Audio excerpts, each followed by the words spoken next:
ഗോപി 5:30 കൂടിയാണ് crime branch S P T മോഹൻദാസിന്റെ നേതൃത്വത്തിലുള്ള crime branch സംഘം ഇവിടെ അന്വേഷണത്തിനായി എത്തിയത്. ആദ്യം ഇവർ പൊട്ടിത്തെറി നടന്ന കടയുടെ മുകളിലും താഴെയുമായുള്ള സാമ്പിളുകൾ ശേഖരിക്കുന്ന പ്രവൃത്തികളാണ് ഇതുവരെ പൂർത്തിയാക്കിയിട്ടുള്ളത്. തുടർന്ന് നാളെ ഇത് സംബന്ധിച്ച ഫയലുകൾ പരിശോധിക്കുകയും തുടർന്ന് അദ്ദേഹം അന്വേഷണം സമഗ്രമായി നടത്തുകയും ചെയ്യും എന്നാണ് അദ്ദേഹം നമ്മൾ പറഞ്ഞിട്ടുള്ളത്. ഈ സംഭവത്തെക്കുറിച്ച് എന്തെങ്കിലും ദുരൂഹത അവശേഷിക്കുന്നുണ്ടോ, അല്ലെങ്കിൽ പടക്ക നിർമ്മാണശാലയിൽ മറ്റെന്തെങ്കിലും പ്രശ്നങ്ങൾ ഉണ്ടായിരുന്നോ എന്നുള്ള കാര്യം അദ്ദേഹത്തോട് ചോദിച്ചപ്പോൾ ഇക്കാര്യങ്ങൾ ഇപ്പോൾ വെളിപ്പെടുത്താൻ സാധ്യമല്ല, കൂടുതൽ അന്വേഷണങ്ങൾക്ക് ശേഷമേ ഇക്കാര്യത്തെക്കുറിച്ച് പറയാനാവൂ എന്ന് അദ്ദേഹം സൂചിപ്പിക്കുകയുണ്ടായി.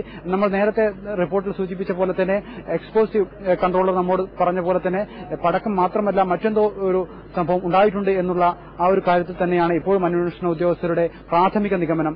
ഗോപി, മുഹമ്മദ് നൌഫൽ, മരണസംഖ്യ ഇനി കൂടാനുള്ള സാധ്യത ഇല്ലല്ലോ അല്ലെ? തീർച്ചയായും അങ്ങനെ ഒരു സാധ്യതയില്ല. 7 മരണമാണ് ഇതുവരെ സ്ഥിരീകരിച്ചിട്ടുള്ളത്. ഇനി മൃതദേഹങ്ങൾ ഒന്നും തന്നെ അവശിഷ്ടങ്ങൾക്കിടയിൽ അവശേഷിക്കുന്നില്ല എന്ന് എല്ലാവരും ഉറപ്പുവരുത്തി കഴിഞ്ഞു. ആ രീതിയിലുള്ള ഒരു പേടിയും ഇനി ഉണ്ടാകേണ്ടതില്ല. വിവിധ ആശുപത്രികളിൽ പ്രവേശിപ്പിച്ച 40ഓളം പേർ ഇപ്പോഴും ആശുപത്രിയിലുണ്ട്. 2 പേരുടെ നില ഗുരുതരമാണ്. പക്ഷേ അവർക്ക് അതീവ ഗുരുതരാവസ്ഥയില്ല എന്ന് ആശുപത്രി അധികൃതർ വ്യക്തമാക്കിയിട്ടുണ്ട്. നന്ദി നൌഫൽ.